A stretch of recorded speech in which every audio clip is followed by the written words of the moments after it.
नमस्कार साथियों, चैनल पर एक बार फिर से आपका हार्दिक स्वागत है। और मैं बताना चाहूँगा कि आज से पहले हमने 10वीं के बाद क्या करें और उसके बाद में हमने वीडियो डाला था 12वीं के बाद क्या करें। आज हम वीडियो डालेंगे या वीडियो जो कर रहे हैं ये बीए के बाद में हमें क्या अवसर मिलते हैं गवर्नमेंट जॉब में और कौन से अवसर हमें मिलते हैं प्राइवेट जॉब में।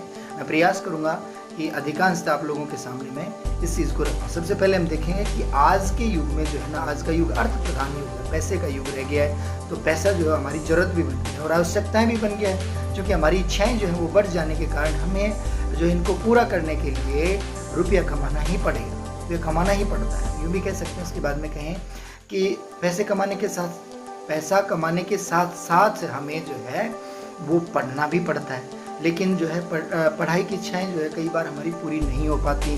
उसके लिए परिवार की कोई भी परिस्थिति हो सकती है। तो हम यूँ कहते हैं कि परिवार की परिस्थिति में कई बार परिवार जो साथ नहीं मिल पाता, परिवार का साथ नहीं मिल पाता, या फिर कोई ऐसी परिस्थिति बैठ जाती है जिसके कारण से हम आगे पढ़ नहीं पाते हैं, ना आगे बढ़ पाते हैं। लेकिन यह जो है अवसर, आगे हम बढ़ना तो चाहते हैं लेकिन हम बढ़ नहीं पाते हैं।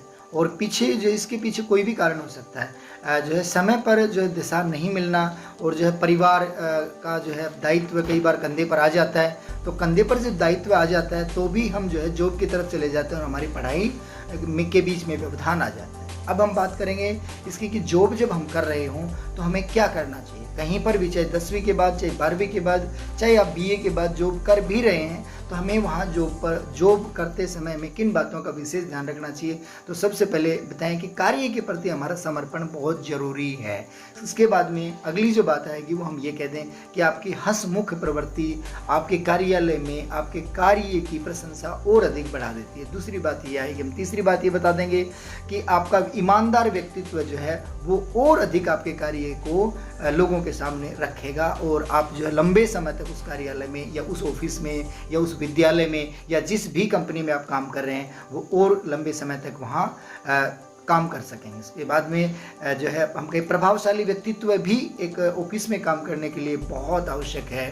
और इसके बाद में हमें एक चर्चा ये और रखना चाहेंगे यहाँ पर कि जो है आज के युग में बीए करने के बाद में हर क्षेत्र में काफ़ी सारी गवर्नमेंट जॉब्स निकलती हैं, प्राइवेट में तो जॉब की भरमार है। शिक्षा पूरी होना अति आवश्यक है। इसके लिए अब सबसे पहले हम चर्चा ये करें कि जब भी हमें जॉब की ज़रूरत पड़ती है तो हमारे पास जो एजुकेशन क्वालिफिकेशंस जो होती हैं उनके अनुरूप हमें जो उसी तरीके की जॉब को हमें ढूंढना चाहिए। कई बार हम जो है जिस प्रकार की डिग्री या जिस प्रकार का डिप्लोमा हमारे पास होता है, हम उस तरह का प्रयास या उस चीज़ की तरफ प्रयास नहीं करते हैं और हम हार जाते हैं, थक जाते हैं कि मेरे लिए जॉब नहीं है।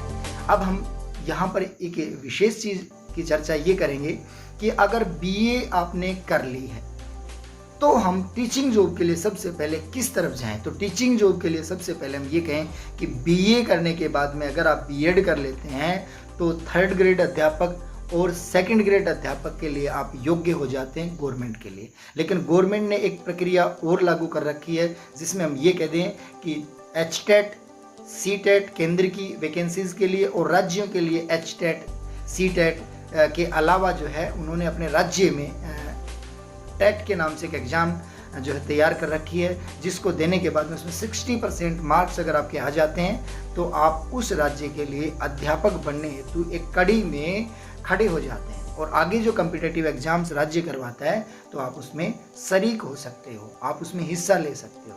उसके बाद में बीए करने के बाद में अगर हम एमए कर लेते हैं और एमए करने के बाद में अगर बीएड करते हैं तो हम 1st ग्रेड के लिए भी योग्य हो जाते हैं। माने BA BEd 3rd grade 2nd grade के लिए योग्य हुआ, और एमए कर लिया तो आप जो है 1st ग्रेड के लिए भी योग्य हो गए। ध्यान ये भी रखना है, अगर एमए हम किसी एक सब्जेक्ट से जब हम करते हैं तो उस समय हमारे एमए प्रवेश और एमए फाइनल दोनों में 55% अंक अगर हमारे बन जाते हैं तो हम यूजीसी के द्वारा जो एग्ज़ाम कंडक्ट करवाई जाती है नेट की, नेशनल एलिजिबिलिटी टेस्ट जो है, उसमें अगर क्वालिफाई हो जाते हैं तो हम कॉलेज के लिए लेक्चरशिप के लिए भी तैयार हो जाते हैं। आप किसी भी कॉलेज में, प्राइवेट शिक्षण संस्थान की कॉलेजें भी आज जो है लगभग प्रत्येक गांव, गली और मोहल्ले तक तो खैर नहीं पहुंची है, लेकिन प्रत्येक गांव तक जो है एक महाविद्यालय पहुंच गया है।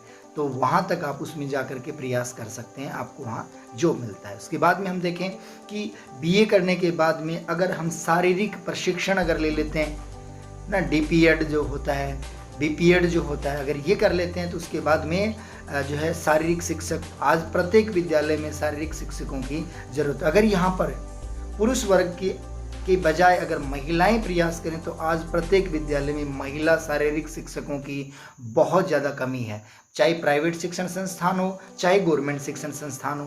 प्राइवेट में भी एक अच्छे खासे स्कोप आपके लिए उभर करके सामने आते हैं। इसके बाद में जो बीए करने के बाद में अगर आप ये नहीं करते हैं तो पुस्तकालय में अगर आप कोई कोर्स कर लेते हैं, डिग्री या डिप्लोमा निकाल लेते हैं, जैसे लाइब्रेरियन का अगर आप कोर्स कर लेते हैं, तो आजकल विश्वविद्यालय जो हैं, गवर्नमेंट विश्वविद्यालय के अलावा जो निजी विश्वविद्यालय हैं, उन विश्वविद्यालयों से अगर आप लाइब्रेरियन का कोर्स भी कर लेते हैं तो आज प्रत्येक जिले गांव तक जो है पुस्तकालय स्थापित हो चुके हैं। उनमें लाइब्रेरियन का जो कोर्स किया हुआ आदमी है वही वो लेते हैं। और प्राइवेट शिक्षण संस्थानों की तो चर्चा ही हम क्या करेंगे, क्योंकि वहाँ तो निसंदेह है लाइब्रेरियन की पोस्ट रहती ही है और वहाँ आपके लिए एक अच्छे जॉब के आधार मिल सकते हैं। इसके बाद में एक और चर्चा करेंगे कि बीए करने के बाद में प्रधानमंत्री के द्वारा जो चलाई गई एक योजना है PMKY, तो ये PMKY के माध्यम से भी बहुत सारे पाठ्यक्रम प्रारंभ किए हुए हैं। अगर हम उन पाठ्यक्रमों में से हमारे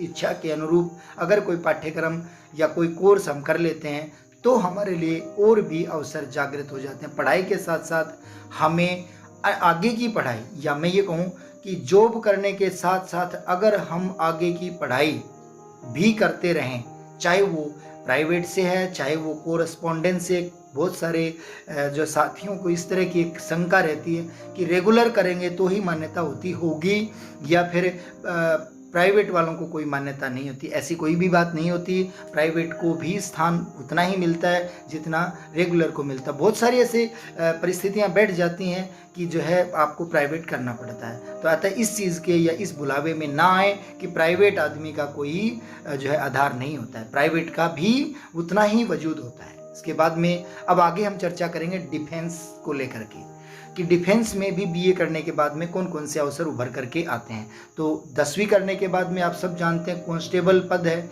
12वीं करने के बाद में हेड कांस्टेबल पद जो है उनके लिए निकल के आता है, और बीए करने के बाद में inspector, sub inspector, assistant commandant जो है वो पैरामिलिट्री फोर्सेज में निकल करके आता है। और राज्य की पुलिस सेवाओं में भी बीए करने के बाद में सब इंस्पेक्टर पद के लिए काफ़ी सारी वैकेंसीज आती हैं।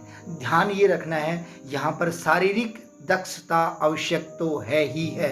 जब आर्मी और पुलिस का जब नाम आता है तो शारीरिक क्षमता तो पूरी होनी ही चाहिए। अब देखें हाइट क्या रहती है, तो हाइट जो है महिलाओं के लिए 5 फुट 2 इंच होएगी और पुरुष वर्ग के लिए जो है वो 5 फुट 7 इंच। और हाइट के अनुरूप पर ही वेट होना चाहिए, आपके शरीर का कोई अंग भंग नहीं होना चाहिए और शरीर की या शारीरिक कोई बीमारी आपके अंदर नहीं होनी चाहिए। इन सब का जो है जांच, इन सब की जांच जो है वो की जाती है। अतः ध्यान रखें शरीर आपका स्वस्थ हो, हाइट आपकी बराबर हो, तब आप आर्मी में, पैरामिलिट्री में या पुलिस सेवा में आप देख सकते हैं। इसके बाद में एक चर्चा और हम करें कि भाई बीए करने के बाद में हमारे पास वैसे तो गवर्नमेंट और प्राइवेट में सुनहरे अवसर निकल करके आते हैं, और अब जो है अगर हम महिलाओं को लेकर के चर्चा करें तो आंगनबाड़ी में महिलाओं के लिए बहुत सारी वैकेंसीज निकल के आती हैं बीए करने के बाद में। विशेष जो चीज़ है वो ये बता दें, आंगनबाड़ी सुपरवाइज़र जो है वो बीए करने के बाद में होती है। हाँ, ये तय है कि पहले आपको एक कम्पिटिटिव एग्ज़ाम्स ज़रूर क्वालिफाई करना पड़ता है, पहले कंपटीशन एग्ज़ाम आपको पास करना पड़ता है।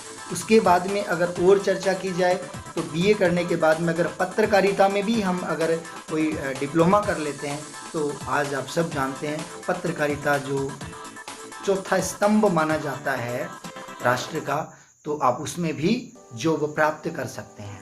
इसके बाद में आप गृह मंत्रालय में जो है भाषा ट्रांसलेटर की एक वैकेंसी आती है, और इस वैकेंसी के बारे में बहुत सारे जो हमारे मित्र हैं, हमारे साथी हैं, वो ध्यान भी नहीं देते और इनकी तरफ लोगों का ध्यान जाता भी नहीं है।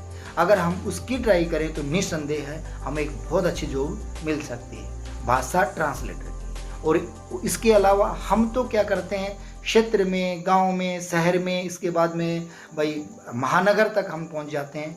हम अगर इसको विदेश विभाग में भी अगर हम ट्राई करें तो निस्संदेह वहाँ भी बीए करने के बाद में बहुत सारे सुअवसर निकल करके आते हैं।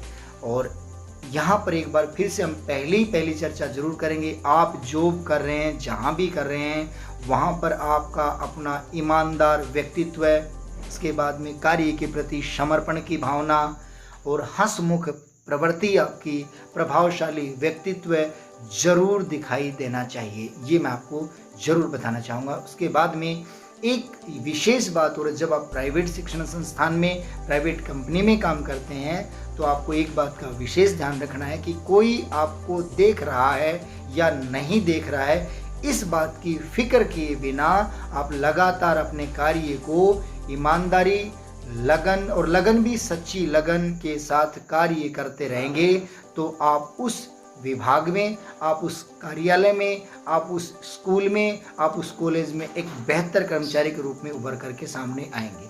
कई बार हमारे अंदर एक और कंफ्यूज आ जाता है कि मुझे 2 साल होगी, मुझे 3 साल होगी, मैं मालिक की नज़र में तो आया ही नहीं। मालिक को पता होता है कि प्रत्येक मेरा कर्मचारी क्या कर रहा है, लेकिन हमें ये भ्रम हो जाता है कि हमें नगण्य किया जा रहा है, हमारी तरफ ध्यान नहीं दे रहा है। जबकि सच्चाई ये है कि कर्मचारी, प्रत्येक कर्मचारी पर उसके अधिकारी का, उसके डायरेक्टर की पूरी नज़र होती है कि कौन आदमी कब कहाँ क्या कर रहा है।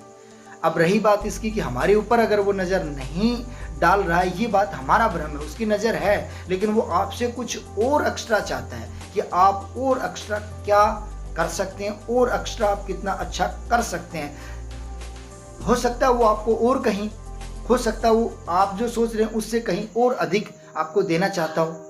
तो हम इस चीज़ को जरूर रखेंगे और विशेष ध्यान रखेंगे कि हम जहाँ भी काम कर रहे हैं बड़ी ईमानदारी, बड़ी लगन और बड़ी उत्साह के साथ हम काम करेंगे, और ईश्वर जो है हमारे साथ है, निसंदेह आपका कार्य आगे बढ़ेगा। आप पर नज़र जो है आपके मालिक की कह देंगे और आपके अधिकारी की कह देंगे, उनकी नज़र आपके ऊपर जरूर टिकी रहेगी और आप एक अच्छे अधिकारी भी बनेंगे उसी विभाग में, और एक आप अच्छे पदवी को भी प्राप्त करेंगे और ईमानदार व्यक्तित्व लेकर के उभर करके सामने आएंगी।